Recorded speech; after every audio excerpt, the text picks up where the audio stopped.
Autobiography of Benvenuto Cellini Part 2 Section 2 Chapters 5 through 9.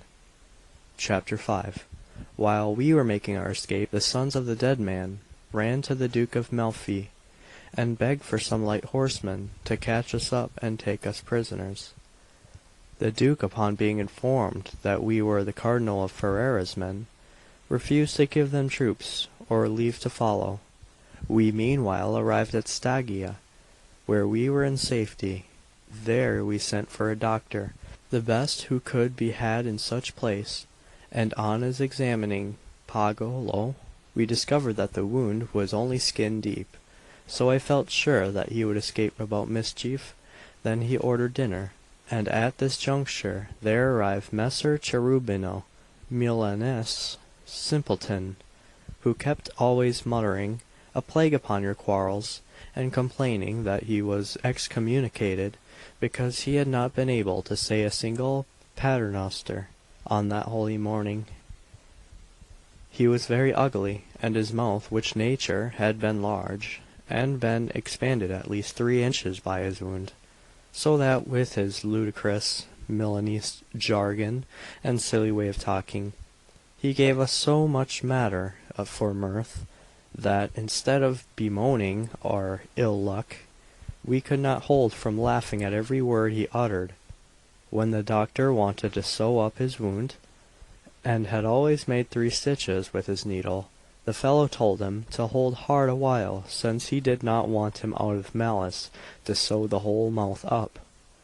Then he took up a spoon, and said he wished to have his mouth left open enough to take that spoon in order that he might return alive to his own folk. These things he said with such odd waggings of the head, that we never stopped from laughing, and so pursued our journey mirthfully to Florence. We dismounted at the house of my poor sister, who, together with her husband, overwhelmed us with kind attentions. Messer Cherubino and the Milanese went about their business. In Florence we remained 4 days, during which Pagolo got well. It was lucky for us that whenever we talked about that Milanese donkey, we laughed as much as our misfortunes made us weep, so that we kept laughing and crying both at the same moment. Pagolo recovered, as I have said, with ease, and then we travelled toward Ferrara, where we found our lord the Cardinal had not yet arrived. He had already heard of all our accidents, and said, when he expressed his concern for them, "I pray to God that I may be allowed to bring you alive to the king." According to my promise, in Ferrara he sent me to reside at a palace of his, a very handsome place called Belfiore, close under the city walls. There he provided me with all things necessary for my work. A little later he arranged to leave for France without me, and observing that I was very ill pleased with this, he said to me, "Benvenuto, I am acting for your welfare. Before I take you out of Italy, I want you to know exactly what you will have to do when you come to France. Meanwhile, push on my basin and the jug with all the speed you can. I shall leave orders with my factor to give you everything that you may want." He then departed, and I remained sorely dissatisfied, and more than once I was upon the point of taking myself off without license. The only thing which kept me back was that he had procured my freedom from Pope Paolo. For the rest, I was ill contented, and put to considerable losses. However, I clothed my mind with the gratitude due to that great benefit, and disposed myself to be patient, and to await the termination of the business. So I set myself to work with my 2 men, and made great progress with the jug and basin. The air was unwholesome where we lodged, and towards summer we all of us suffered somewhat in our health. During our indisposition we went about inspecting the domain. It was haunted too by multitudes of peacocks, which bred and nested there like wildfowl. This put it into my head to charge my gun with a noiseless kind of powder. Then I tracked some of the young birds, and every other day killed one, which furnished us with abundance of meat of such excellent quality that we shook our sickness off. For several months following we went on working merrily, and got the jug and basin forward, but it was a task that required much time Chapter 6. At that period the Duke of Ferrara came to the terms with Pope Paul about some old matters in dispute between them relating to Modena and certain other cities. The Church having a strong claim to them, the Duke was forced to purchase peace by paying down an enormous sum of money. I think that it exceeded 300,000 ducats of the Camera. There was an old treasurer in the service of the Duke, who had been brought up by his father, Duke Alfonso, and was called Messer Girolamo Giuliolo. He could not endure to see so much money going to the Pope, and went about the streets crying, Duke Alfonso, his father, would sooner have attacked and taken Rome with his money than have shown it to the Pope. Nothing would induce him to disburse it. At last, however, the Duke compelled him to make the payments, which caused the old man such anguish that he sickened of a dangerous colic, and was brought to death's door. During this man's illness the Duke sent for me, and bade me take his portrait. This I did upon a circular piece of black stone, about the size of a little trencher. The Duke took so much pleasure in my work and conversation that he not unfrequently posed through 4 or 5 hours at a stretch for his own portrait, and sometimes invited me to supper. It took me 8 days to complete his likeness. Then he ordered me to design the reverse. On it I modelled Peace, giving her the form of a woman with a torch in her hand, setting fire to a trophy of arms. I portrayed her in an attitude of gladness, with very thin drapery, and below her feet lay Fury in despair, downcast and sad, loaded with chains. I devoted much study and attention to his work, and it won me the greatest honour. The Duke was never tired of expressing his satisfaction, and gave me inscriptions for both sides of the medal.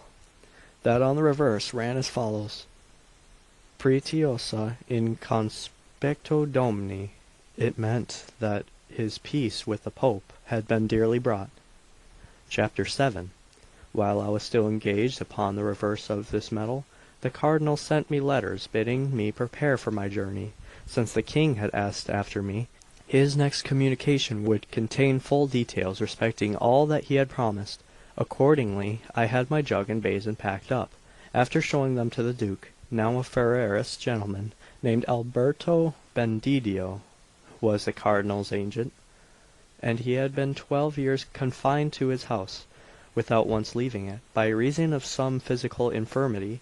One day he sent in a vast hurry for me, saying I must take the post at once, in order to present myself before the King of France, who had eagerly been asking for me.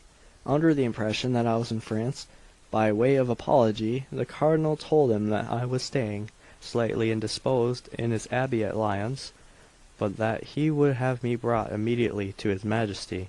Therefore I must lose no time, but travel with the post.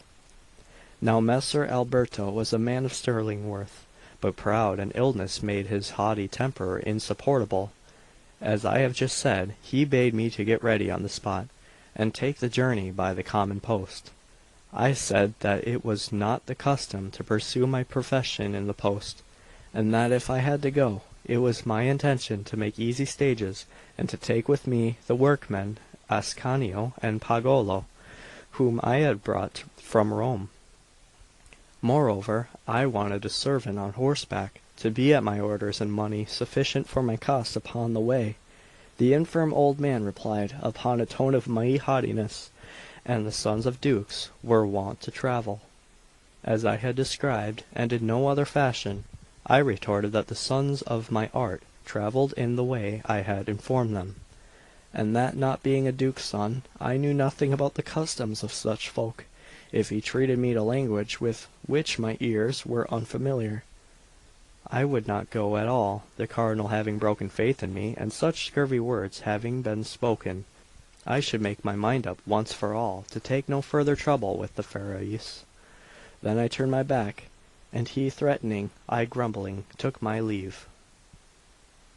I next went to the Duke with my medal, which was finished. He received me with the highest marks of honour and esteem. It seems that he had given orders to Messer Girolamo to reward me for my labour with a diamond ring worth 200 crowns, which was to be presented by Fiaschino, his chamberlain. Accordingly, his fellow, on the evening after I had brought the medal at 1 hour past nightfall, handed me a ring with the diamond, of showy appearance, and spoke as follows on the part of his master: "Take this diamond as a remembrance of his Excellency, to adorn the unique artist's hand, which has produced a masterpiece of so singular merit." When day broke, I examined the ring, and found the stone to be a miserable thin diamond, worth about 10 crowns. I felt sure that the Duke had not meant to accompany such magnificent compliments with so trifling a gift, but that he must have intended to reward me handsomely. Being then convinced that the trick proceeded from his rogue of his treasurer, I gave the ring to a friend of mine, begging him to return it to the chamberlain, Fiaschino, as he best could. The man I chose was Bernardo Saliti, who executed his commission admirably. Fiaschino came at once to see me, and declared with vehement expostulations that the Duke would take it very ill if I refused a present he had meant so kindly. Perhaps I should have to repent of my waywardness. I answered that the ring his Excellency had given me is worth about 10 crowns, and that the work I had done for him was worth more than 200. Wishing, however, to show his Excellency how highly I esteemed his courtesy, I should be happy if he bestowed on me only one of those rings for the cramp, which come from England, and we are worth 10d. I would treasure that so long as I lived in remembrance of his Excellency, together with the honourable message he had sent me, for I considered that the splendid favours of his Excellency had amply recompensed my pains, whereas that paltry stone insulted them.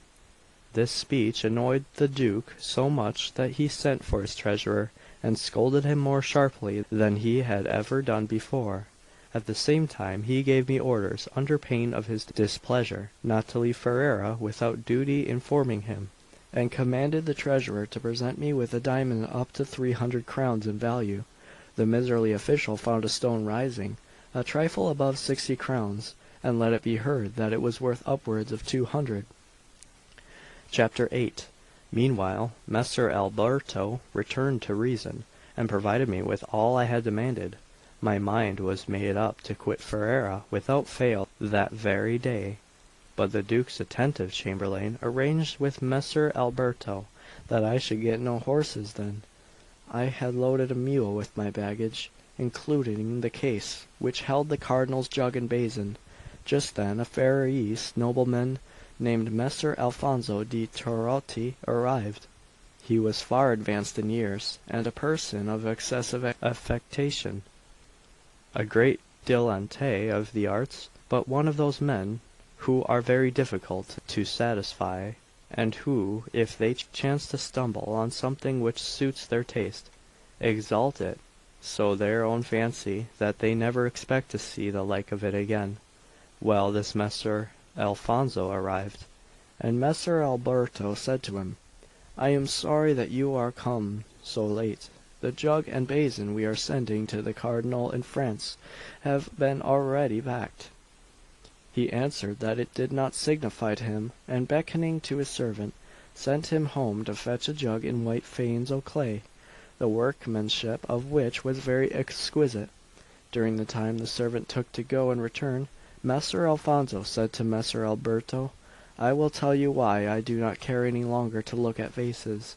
It is that I once beheld a piece of silver, antique, of such beauty and such finish that the human imagination cannot possibly conceive its rarity. Therefore I would rather not inspect any objects of the kind, for fear of spoiling the unique impression I retain of that. I must tell you that a gentleman of great quality and accomplishments, who went to Rome upon matters of business, had this antique vase shown to him in secret. By adroitly using a large sum of money, he bribed the person in whose hands it was, and brought it with him to these parts, but he keeps it jealously from all eyes, in order that the Duke may not get wind of it, fearing he should in some way be deprived of his treasure. While spinning out this lengthy yarn, Messer Alfonso did not look at me, because we were not previously acquainted. But when that precious clay model appeared, he displayed it with such airs of ostentation, pomp, and mountebank ceremony, that, after inspecting it, I turned to Messer Alberto and said, "I am indeed lucky to have had the privilege to see it." Messer Alfonso, quite affronted, let some contemptuous words escape him, and exclaimed, "Who are you, then, you who do not know what you are saying?" I replied, "Listen for a moment, and afterwards judge which of us knows best what he is saying." Then turning to Messer Alberto, who was a man of great gravity and talent, I began, "This is a copy from a little silver goblet of such and such weight, which I've made at such and such a time for that charlatan Maestro Jacopo, the surgeon from Carpi. He came to Rome and spent 6 months there, during which he had bedaubed some scores of noblemen and unfortunate gentlefolk with his dirty salves, extracting many thousands of ducats from their pockets. At that time I made for him this face and one of a different pattern. He paid me very badly, and at the present moment in Rome all the miserable people who use his ointment are crippled, and in a deplorable state of health. It is indeed great glory for me that my works are held in such a repute among you wealthy lords, but I can assure you that during these many years past I have been progressing in my art with all my might, and I think that the vase I am taking with me into France is far more worthy of cardinals and kings than that piece belonging to your little quack doctor." After I had made this speech, Messer Alfonso seemed dying with desire to see the judge and basin, but I refused to open the box. We remained some while disputing the matter, when he said that he would go to the Duke and get an order from his Excellency to have it shown him. Then Messer Alberto Bendedio, in the high and mighty manner which belonged to him, exclaimed, "Before you leave this room, Messer Alfonso, you shall see it, without employing the Duke's influence." On hearing these words I took my leave, and left Ascanio and Pagolo to show it. They told me afterwards that he had spoken enthusiastically in my praise. After this he wanted to become better acquainted with me, but I was wearying to leave Ferrara and get away from all its folk. The only advantages I had enjoyed there were the society of Cardinal Salviati and the Cardinal Gravina, and the friendship of some ingenious musicians. No one else been to me of any good, for the Ferrarese are a very avaricious people, greedy of their neighbours' money, however they may lay their hands on it. They are all the same in this respect. At the hour of 22, Fiaschino arrived, and gave me the diamond of 60 crowns, of which I spoke above. He told me, with a hang-dog look and a few brief words, that I might wear it for his Excellency's sake. I replied, "I will do so." Then putting my foot in the stirrup in his presence, I set off upon my travels without further leave-taking. The man noted down my act and words, and reported them to the Duke, who was highly incensed, and showed a strong inclination to make me retrace my steps. Chapter 9. That evening I rode more than 10 miles, always at a trot, and when upon the next day I found myself outside Ferrarese domain, I felt excessively relieved. Indeed, I had met with nothing to my liking there, except those peacocks which restored my health. We journeyed by the Manes, avoiding the city of Milion on account of the apprehension I have spoken of, so that we arrived safe and sound at Lyons, counting Pagolo and Ascanio and a servant.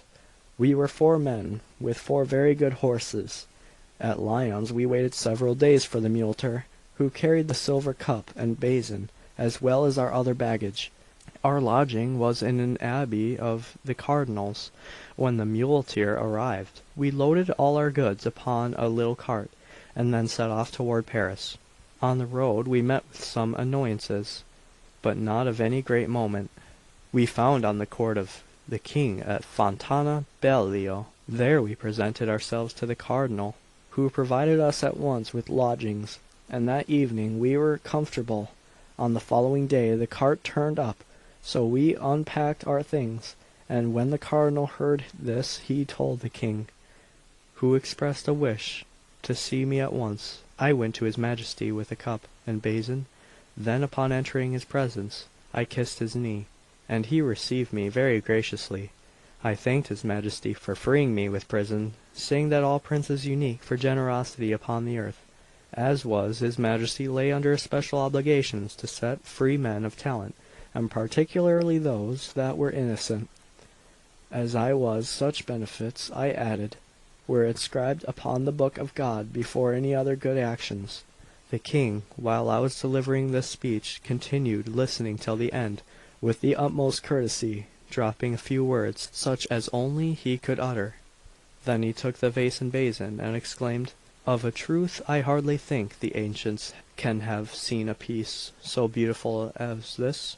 I well remember to have inspected all the best works, and by the greatest masters of all Italy, but I never set my eyes on anything which stirred me to such admiration."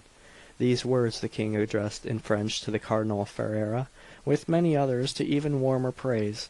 Then he turned to me and said in Italian, "Benvenuto, amuse yourself for a few days.